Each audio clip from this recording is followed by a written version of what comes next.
in case, again, you haven't had me, there are the little tutorials online, but I'm just going to go through and show you exactly what I expect so there's no confusion or ambiguity.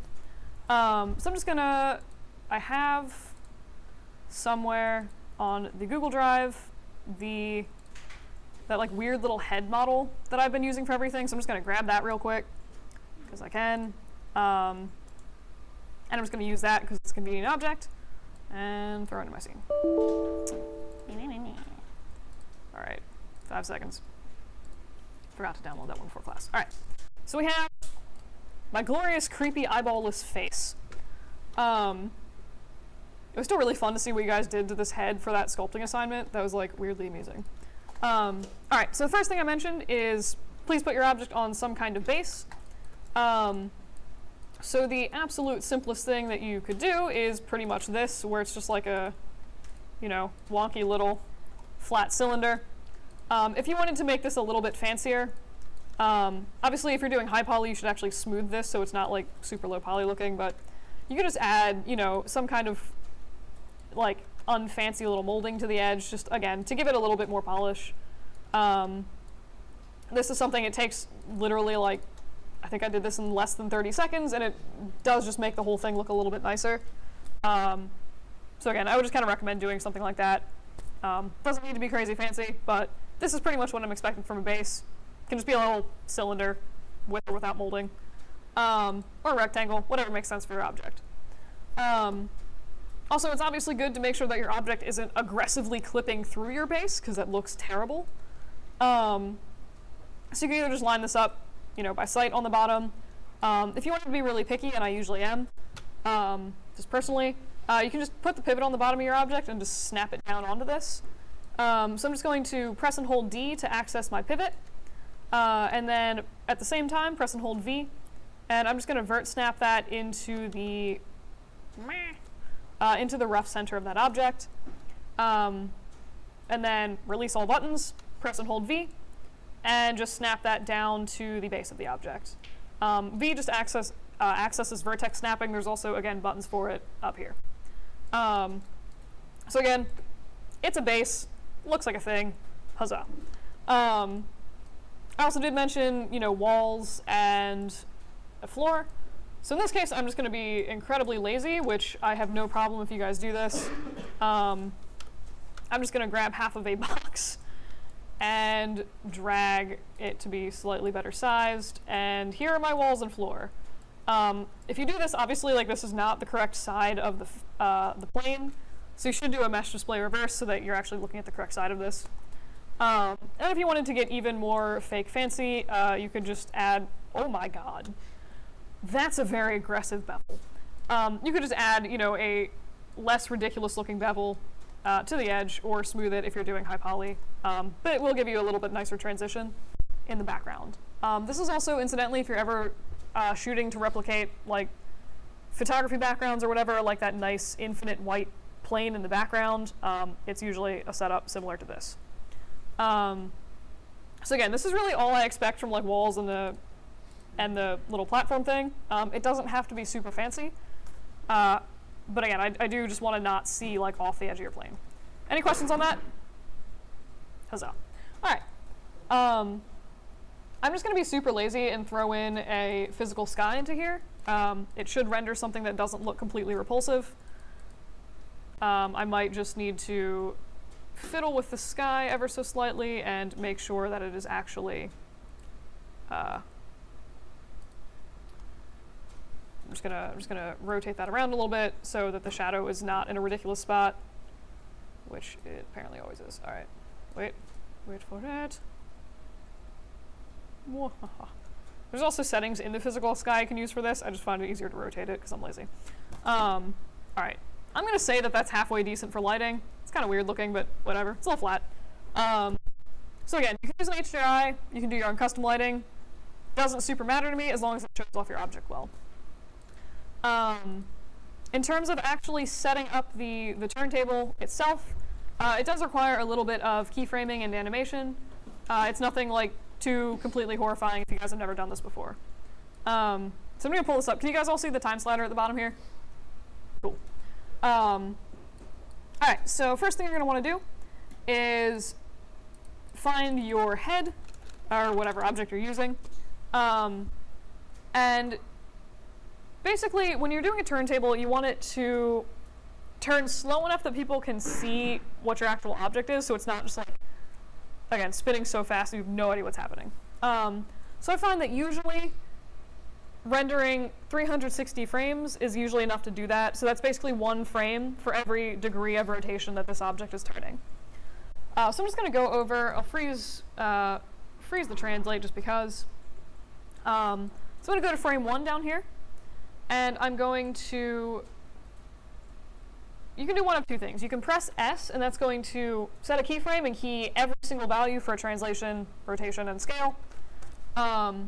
Personally, I like just keying the attribute I'm using, in this case, rotate Y. So I'm just going to right-click on the text for rotate Y, do key selected.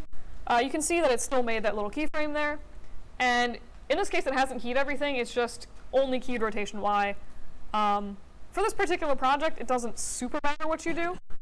If you're ever, going forward in animation classes in the future, I would highly recommend only keying the attributes you're actually changing. Otherwise, you end up with like hundreds of extra keyframes that you have to then sort through and modify, and it's very annoying. But yeah, any questions on just how to set keyframes? Cool. All right, so in this case, I mentioned 360 frames. Our scene only has 200. So I'm just going to go in here to this little box and enter 360. That's going to both expand my time slider and also just add extra frames to the scene. So I'm going to go mouse over frame 360, and into my rotate Y value on my head, I'm going to enter 360. Huzzah. And it looks like nothing's happened. If I, again, right-click on rotate Y and do key selected, it'll actually keyframe that. And you can see that now my object is spinning ever so gloriously in my time slider. And just out of curiosity, so all right, so this is actually a very convenient way to look at this, I suppose. So for one, you'll notice that this is rotating incredibly fast. And it's honestly a little nauseating to look at. I'll show you guys how to fix that in a second. But as it's spinning, so you'll notice the other thing I said, besides platform, is I want this to loop nicely and not change speed as it rotates. And you can see here that it does loop, but as it starts and stops the animation, it's pretty much coming to a complete stop, which doesn't loop terribly nicely. So the fix for that is actually fairly simple. Just select your object or group, if depending on whatever you're keying to rotate this, select that. And then you're going to go into your graph editor. So Windows, Animation Editors, Graph Editor. Again, Windows, Animation Editors, Graph Editor. And it pretty much shows you this. So this is going to be a basically visual representation of the change in rotation of your object. And you can even see, if you don't know how to interpret this right now and it's like not making sense, don't super worry about it. It's not a huge concern for this particular project. But basically you can see, so on the horizontal axis you have the frame range, and on this one you have the degrees of rotation. So you can kind of see that like it starts off very slow, like you get through a bunch of frames and it's like not really rotated much. In the center it speeds up a lot faster, and then it kind of slows down again. So this is, again, just a visual representation of how your object is spinning. To change it and have it spin at an even pace, you're just going to click anywhere, just left click anywhere and drag. It'll basically highlight these little points white, saying that you selected them. And right up here on these, there's like a bunch of little sort of squiggly lines, orange squiggly lines with dots on them. The one you're looking for is a straight line, and if you mouse over it, it'll say linear tangents. If you click that, you can see that it'll change this to basically just a straight line from point A to point B. And this is, again, sort of linear rotation. It's been a while since I took math and remember the correct terms. But if I spin this now, you can see that it's spinning at a much more even pace, and it's not like crazily speeding up and just stopping at that looping point. So again, to fix that, you just go into your hypershade and set your curve to be linear tangents instead of the weird default interpolation mine does. Any questions on that? All right. Cool. So next thing is, again, this head is still spinning really fast, and if this was like a portfolio thing, I'd be like, wow, I can't see anything happening here. In this case, it's just a weird issue with playback speed. So for you, I'm just gonna stop that. If you right-click on your time slider, it's gonna pull up this pop-up, and you'll see that there's an option for playback speed. So usually I'm going to use either real time or play every frame max real time. If you guys happen to be doing simming, it is very important that you choose one of the options that is play every frame. If it skips frames, your sim is not going to sim properly. In the case of just looking at animations, so the option selected now is play every frame free, which is basically saying play every frame, and if there's not much happening in your scene, you can go as fast as you want. And in this case, there's not much happening in your scene, so it's able to render and process that incredibly fast, which is why the animation looks really fast. If I set this to either real time or play every frame max real time, doesn't really matter. You can see that this is now rotating at a much more expected pace. Again, this doesn't actually affect your animation. It's just like if you're previewing things in the viewport and you're like, why is this going super fast? That is why it's going super fast. All right. So that's like most of the stuff. The only other thing that I did mention on your assignment that I was going to be looking for is to make sure that your object rotates from a logical pivot. So in this case, I've moved the pivot somewhere very illogical. And you can see that my object is now straight up clipping through my base, and it looks ridiculous. Like, this just looks bad. So again, like as a point of professionalism, just like make sure that your pivot is somewhere, in your object so that it's rotating in a way that makes sense. Certain objects, like if they're perfectly symmetrical, it might work to do a modify center pivot and just use that. Certain other objects like teapots doesn't necessarily work quite as well. But again, so just like, pick a point so it looks like your object is like rotating from a center point that makes sense and isn't like sliding weirdly across your surface. Any questions on that? Cool. Incidentally, just as a point on why it was easy for me to move my object around, because I only keyed the rotate Y, I am able to freely move this object around and change the translate values, or heck, I can even change the other rotate values, and it should just, now we have a weird floating spinning head. Had I keyframed with S and hit everything, I would have to go through and rekey the translate values to be the same at the beginning and the end of the animation, or it would just sort of float across space and do very strange things.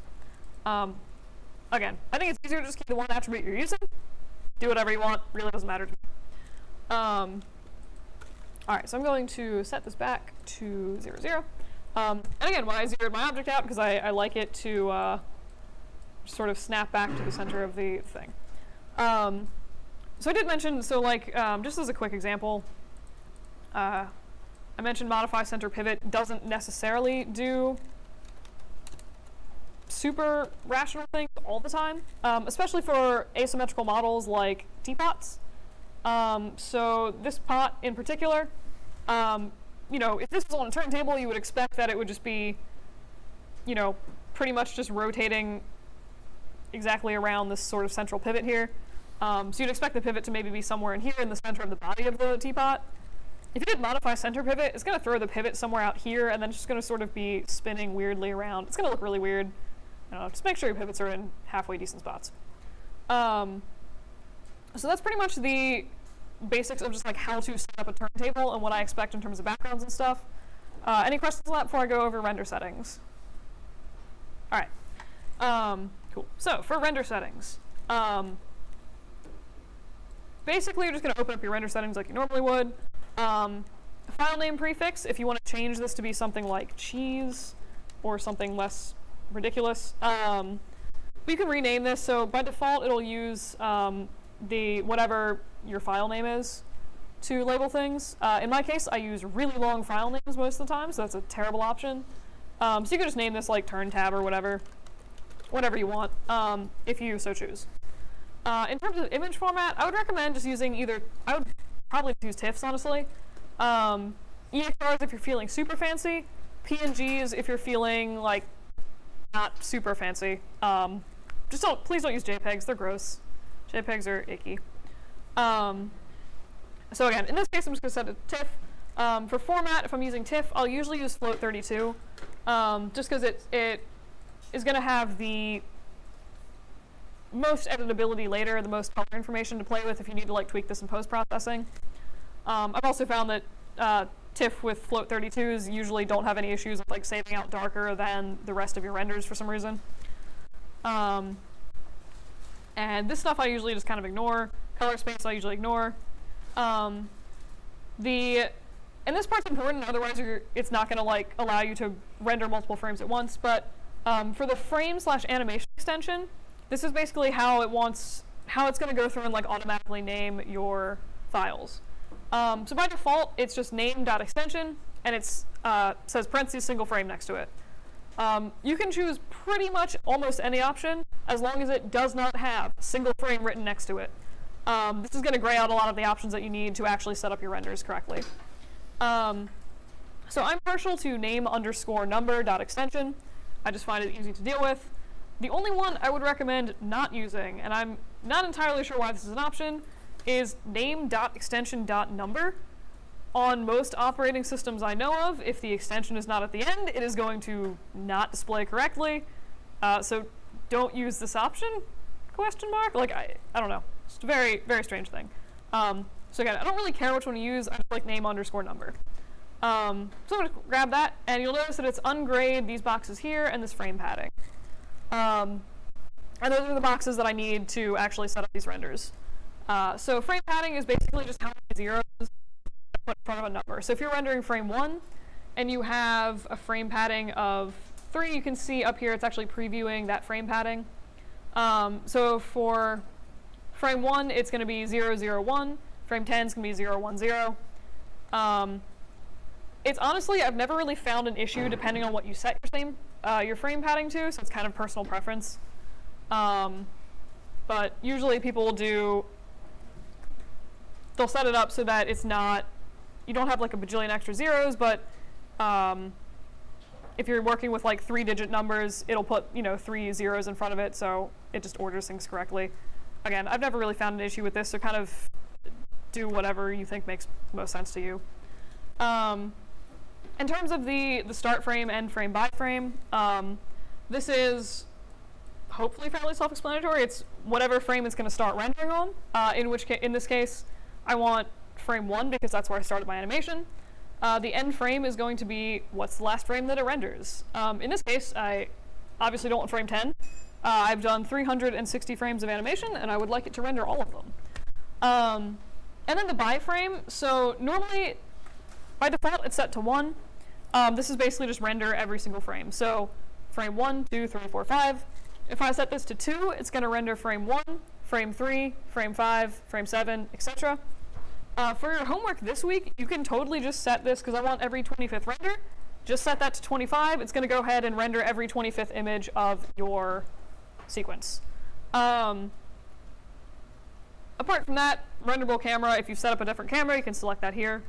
And then obviously make sure that your stuff is set to the required like full 1920 by 1080 HD, etc. That's pretty much all the render settings in here that you need to worry about. Any questions on that? All right. When it comes time to actually render this, and if you guys want to set this up for those of you rendering Unity, if you'd rather render your turntables out of Unity, you're welcome to. I'm just going to go over the Maya bits of this. So to render this, you're going to want to go out of your modeling tab and into your rendering tab. And then there's 2 options that you usually use to render multiple frames at once. There's batch render and there is sequence render. And this is super important. Sometimes, depending on which option you choose, it will watermark your stuff. I will take points off if your images have ginormous watermarks that say Arnold on top of them. So if you are rendering with Arnold, use render sequence.